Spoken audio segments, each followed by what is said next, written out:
Kansas City's blitz was a major story in this game. On first and second down, Brock Purdy was able to handle it, going 10 for 13 with a 92 QBR. But got to have it moments. He struggled on third down. He completed just 2 of 6 passes with a 29 QBR against the blitz, which the Chiefs brought on 64% of third downs. Big game Spags. We knew he was going to do something. Mina, when you look at that Chiefs defense, why did they have so much success?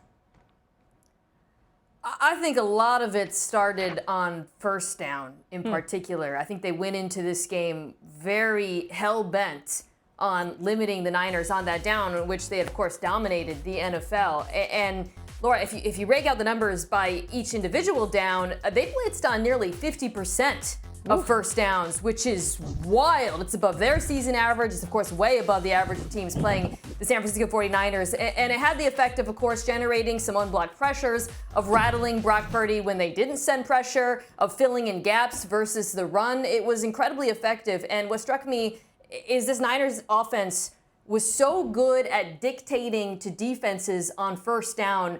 But in this game, it really felt like the reverse happened. They were being dictated to by all of the different pressure looks that Steve Spagnuolo was sending on that down. They were very effective on third, but it was first down that really surprised me, and I think it surprised Brock Purdy, the San Francisco 49ers offense as well. Yeah, we had talked about it all week, right? The number one thing San Francisco could not do was get into second and or third down in obvious passing situations. And really, after that trick play, that's kind of what started. They started losing first down offensively, and that led to third down. So here's those first downs. Motions. San Francisco defensively didn't handle it. Kansas City did. Chenal shoots the backside as the motion and the guard goes. But look at everybody connected on the backside with the responsibilities. There's a first down throwaway, 2nd and 10. Now Kansas City's going to win. A little bit later, here's that first down that Marcus showed with Pennell. I look at the line of scrimmage. That ball was snapped on the 25. You got 4 defenders for Kansas City behind the line of scrimmage. So all those lead to second and then third and longs. 3rd and 15, I love this. So double spies on Brock Purdy, 3-man rush, and then I love the fact that they went and brought the party to Christian McCaffrey. Don't wait for him and give him space to run his routes. And then Gay waits as he breaks the pocket and chases him down because it's 3rd and long. And you have the man coverage. Again, 3rd and 11. I love this one, 3-man rush. Now they take Gay and they put him outside the tackle. McCaffrey's responsible to block him, right?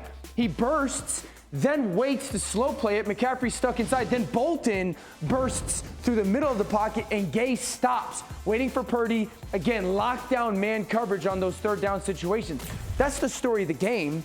You know, really the story of the second half. Defensively, they started to reset the line of scrimmage. They brought those run blitzes. That's why everyone's saying, run the ball. I'm like, they're committed to stopping the run. And then those third down, it was a Rolodex. They went from 3-man man, 3-man double spy, 3-man, 2-man. It was a Rolodex of coverages. Woof. Dio, I love what you showed. Spags obviously have been phenomenal. We talked about him. But I looked at the way Leo Chenal played last night, Big time. And it was a point to make sure he was able to run free. Even when you look at Bolton and you look at Willie Gay, all of these dudes are super athletic. But Chenal kept popping out to me on film, and I wanted to give him some recognition. Dude was making plays, obviously the forced fumble. This one you just showed, Dio. But the play that he made in this situation right here, because this is open field now, and I know it was pressure on Brock Purdy, but his ability to come up, he had a phenomenal night, a blocked field goal at that. But beyond that, man, when you start talking about Spags and you start thinking about like these defenses that he's been able to put together, and obviously he's had his key card in Chris Jones, and McDuffie played a phenomenal game.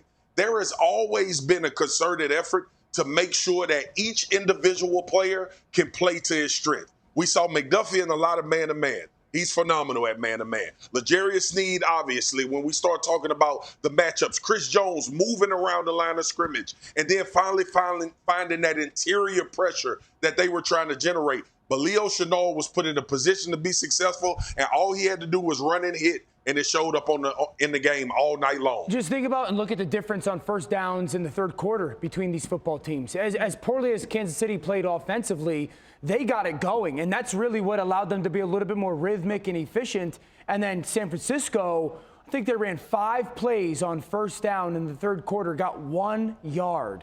Everyone's looking at how poor they were on third down. Well, the third down is the byproduct of them being so poor on first down. Yeah, that's exactly what happened. Mina. Yeah, it really is striking when you watch the tape, because in the game, you're seeing all these unblocked pressures, the blitzes, they're all working. Marcus, you mentioned McDuffie. Really, the story of the season, this Kansas City Chiefs secondary in man coverage. Oh, my goodness. Yeah, I mean, there was a point in this game where I thought Trent McDuffie should win MVP, guys, with not just the slap blitz, but some of the coverage he was playing. We talk about Deebo Samuel being taken out of the game. You know why he's taken out of the game? Because of the outstanding coverage, in part by these DBs. But Trent McDuffie being the leader of that group. And as we spin this thing forward, here's what struck me. At the very end of the game, the first thing Patrick Mahomes said, we got a young team. Yeah. This was the youngest defense in the NFL. Yep. It's a the good entire point. secondary is staying together. They're going to be back. They're going to be terrifying. It's a nightmare for the rest of the league. Yeah.